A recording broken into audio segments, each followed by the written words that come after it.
So I get asked a lot of questions about acting, and I hear a lot of ideas about acting. And here are three common misconceptions about being an actor. One is that whatever it is that you're well known for, that must be like the first thing that you did.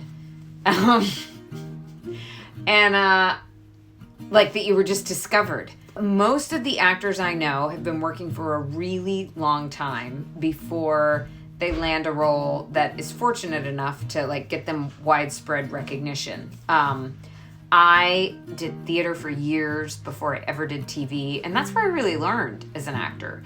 And a lot of actors, especially nowadays, have been working on projects with friends. They've made their own like short films, their own web series. A lot of people have done theater.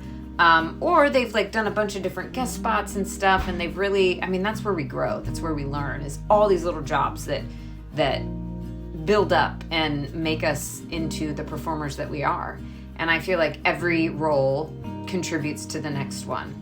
And every audition contributes to the next one, which is another common misconception, which is that if you're a successful actor, you land most of the things you audition for, and that is definitely not true. Rejection is a huge part of being an actor. It's just a given.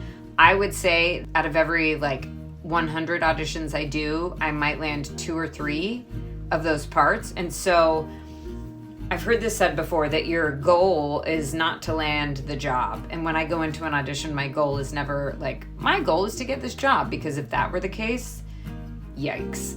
But your job is to do really great work and to trust that all of this is contributing to the overall arc. And if you do good work in the room, they're going to remember that, and they're going to keep calling you back, and eventually you will get one of those parts that works out. Third misconception is that the hardest part is memorizing all those lines. And sometimes, yeah, it is hard, because you might get a script with brand new pages at the last minute and you have to cram it in there. But I would say that memorizing the lines, first of all, it's different for everybody in terms of what that means and what the process is. But it's so much more than just memorizing the words. If all we had to do was memorize it by rote, it would probably be pretty easy.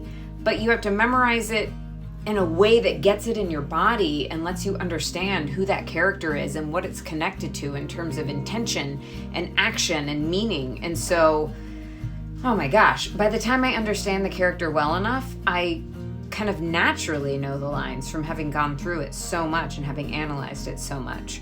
So, yeah, those are the 3 misconceptions off the top of my head about acting.